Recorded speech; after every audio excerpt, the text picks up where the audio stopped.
దేవుని నామమునకు స్తోత్రములు. ఈనాటి ధ్యానాంశము యేసుక్రీస్తు శ్రమ, మరణ, పునరుత్థానముల ప్రవచనముల నెరవేర్పులండి. ఈ దినమున ప్రవచనము క్రీస్తు మన దోషములను భరించుట.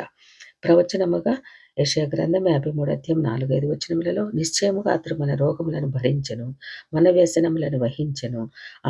అయినను మొత్తబడిన వానిగాను, దేవుని వలన బాధింపబడిన వానిగాను మనం అతనిని ఎంచితిమి. మన అతిక్రమములను బట్టి అతడు గాయపరచబడెను, మన దోషములను బట్టి నలగగొట్టబడెను. మన సమాధానార్థమైన శిక్ష అతని మీద పడెను. అతడు పొందిన దెబ్బల చేత మనకు స్వస్థత కలుగుచున్నది. ఈ ప్రవచన నెరవేర్పండి మత్తయి సువార్త 8 అధ్యాయం 17వ వచనం ప్రకారం ఆయన అనగా క్రీస్తు మనలను దయ్యములను వెళ్ళగొట్టి రోగుల నెలను స్వస్థపరిచెను. అందువలన ఆయన మన బలహీనతలను వహించుకొని మన రోగములను భరించనని ప్రవక్త యెషయా ద్వారా చెప్పబడిన నెరవేరిందండి. రోమపత్రిక 5 అధ్యాయం 6, 10 వచనములలో నెరవేర్పుగా ఏలయనగా మనం ఇంకనూ బలహీనములమై ఉండగా క్రీస్తు యుక్త కాలమున భక్తిహీనుల కొరకు చనిపోయాను. నీతిమంతుని కొరకు సహితము ఒకడు చనిపోవట అరుదు. మంచివాని కొరకు ఎవడైనా ఒకవేళ చనిపోయి తెగింపవచ్చు. అయితే దేవుడు మన ఎడల తన త్రోవను వెల్లడిపరచుచున్నాడు. ఎట్లనగా మనం ఇంకను పాపులమై ఉండగానే క్రీస్తు మన కొరకు చనిపోయాను. కాబట్టి ఆయన రక్తము వలన ఇప్పుడు నీతిమంతులముగా తీర్చబడితిమి.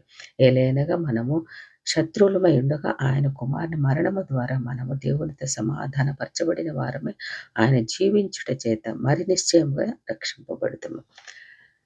3వ ప్రవచన నెరవేర్పుగానండి కొరింథీయులకు రాసిన మొదటి పత్రిక 15 అధ్యాయం 3వ వచనం ప్రకారం నాకు ఇవ్వబడిన ఉపదేశమును మొదట మీకు అప్పగించితిని.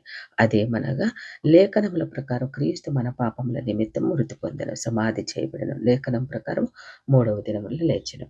4వ ప్రవచన నెరవేర్పండి పేతురు రాసిన మొదటి పత్రిక 3 అధ్యాయం 18వ వచనం ప్రకారము కీడు చేసి శ్రమపడుట కంటే మేలు చేసి శ్రమపడుట బహుమంచిది. ఏలైనగా మనలను దేవుని ఎద్దకు తెచ్చుటకు ఆ నీతిమంతుల కొరకు నీతిమంతుడైన క్రీస్తు శరీరంలో చంపబడి ఆత్మ విషయంలో బ్రతికింపబడి పాపముల విషయంలో ఒక్కసారి శ్రమపడారండి. 5వ ప్రవచన నెరవేర్పుగా కొలసీలకు రాసిన పత్రిక 1 అధ్యాయం 22వ వచనంలోనండి తన సన్నిధిని పరిశుద్ధులుగాను నిర్దోషులుగాను నిరపరాధులుగాను నిలవబెట్టుటకు ఆయన అనగా క్రీస్తు మాంసాయుక్తమైన దేహ మరణం వలన ఇప్పుడు మిమ్మును సమాధానపరచెను. 6వ నెరవేర్పండి ప్రవచన నెరవేర్పు కొరింథీయులకు రాసిన 2వ పత్రిక 5వ అధ్యాయం 18, 19 వచనములలో ఆయన అనగా దేవుడు మనలను క్రీస్తు ద్వారా తనతో సమాధానపరుచుకొని ఆ సమాధానపరచు పరిచర్యను మీకు అనుగ్రహించును. అదేమనగా దేవుడు వారి అపరాధమును వారి మీద మోపక క్రీస్తునందు లోకమును తనతో సమాధానపరచుకొనెను. తర్వాత ప్రవచనం అండి సత్య సంపన్నుడైన తీర్పు తీర్చుట. సత్య సంపన్నుడై తీర్పు తీర్చుట ప్రవచనం అండి యెషయా గ్రంథం 16 అధ్యాయం 6వ వచనంలో కృప వలన సింహాసనమును స్థాపింపబడింది, సత్య సంపన్నుడైన దాని మీద కూర్చుండి తీర్పు తీర్చునొకడు కలడు. దావీదు గుడారంలో అతడు ఆసీనుడై న్యాయము విచారించుచు న్యాయము జరిగించుటకే ఆవరించెను. దాని నెరవేర్పండి ప్రకటన గ్రంథం 19 అధ్యాయం 11వ వచనం ప్రకారము పరలోకము తెరవబడి ఉండట చూచితిని. అప్పుడు అదిగో తెల్లని గుర్రం ఒకటి కనబడెను. దాని మీద కూర్చుండి ఉన్నవాడు నమ్మకమైన వాడును సత్యవంతుడును అను నామం కలవాడు. ఆయన నీతిని బట్టి విమర్శ చేయించు యుద్ధము జరిగించుచున్నాడు. క్రీస్తు ప్రభువే ఆ సత్యవంతుడని నామము కలిగిన వాడండి. నెరవేర్పండి ఈ ప్రవచన నెరవేర్పుగా ప్రకటన గ్రంథం 20 అధ్యాయము 11, 12 వచనములలో ధవళమైన మహా సింహాసనము దానియందు ఆసీనుడైన ఒకరిని చూచితిని. భూమి ఆకాశములు ఆయన సముఖము నుండి పారిపోయాను.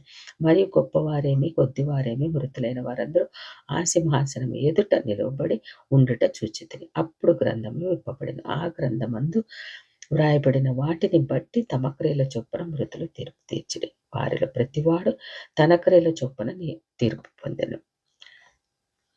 తర్వాత ప్రవచనము నెరవేర్పండి ప్రవచనం ఏమనగా గాయపరచబడుట స్వస్థతనిచ్చుట.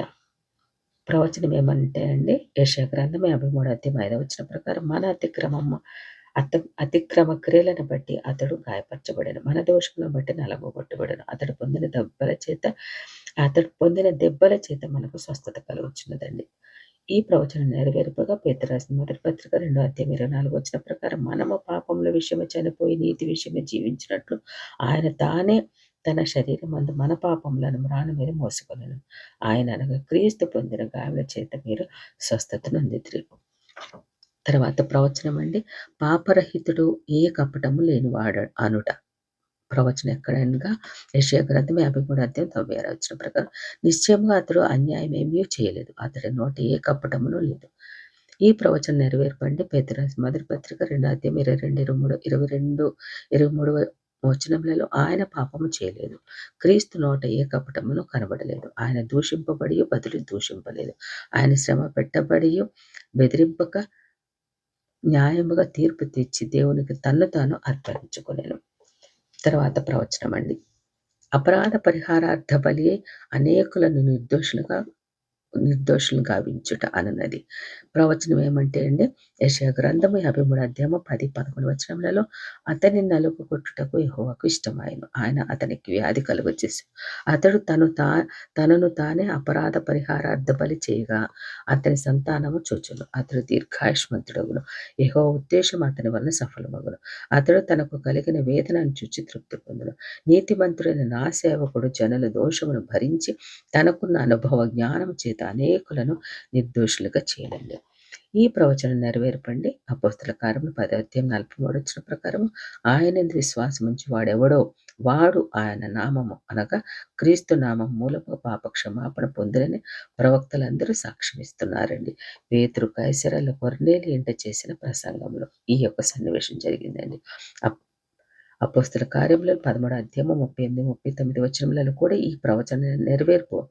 కాబట్టి సహోదరులారా, మీకు ఆయన ద్వారానే పాప క్షమాపణ ప్రచురమగుచున్నదని మీరు మోషే ధర్మశాస్త్రం వల్ల ఏ విషయములలో నీతిమంతులుగా తీర్చబడలేకపోతిరో ఆ విషయములన్నింటిలో విశ్వసించు ప్రతివాడును ఈయన వలననే నీతిమంతులుగా తీర్చబడునని మీకు తెలియను. కాబట్టి అంత్యోక్యలోని సమాజ మందిరంలో పౌలు బోధించిన విషయం అండి ఇది. తర్వాత ఈ యొక్క ప్రవచన నెరవేర్పు రోమాపత్రిక 3:23-26 కూడా ఈ విధంగా ఉందండి. అపరాధ పరిహారార్థ బలి అనేకులకు నిర్దోషులు గావించుట అనే ప్రవచన నెరవేర్పు రోమాపత్రిక 3:23-26 వచనములలో ఏ భేదం లేదు, అందరూ పాపం చేసి దేవుడు అనుగ్రహించిన మహిమను పొందలేకపోతున్నారు. కాబట్టి నమ్మువారు ఆయన కృపచేతనే క్రీస్తు యేసునందుల విమోచనము ద్వారా ఉచితముగా నీతిమంతులమని తీర్చబడుచున్నారు. పూర్వం చేయబడిన పాపములను దేవుడు తన ఓరిమి వలన ఉపేక్షించినందున ఆయన తన నీతిని కనపరచవలనని క్రీస్తు యేసు రక్తం నందుల విశ్వాసం ద్వారా ఆయనను కరుణాధారముగా బయలుపరచెను.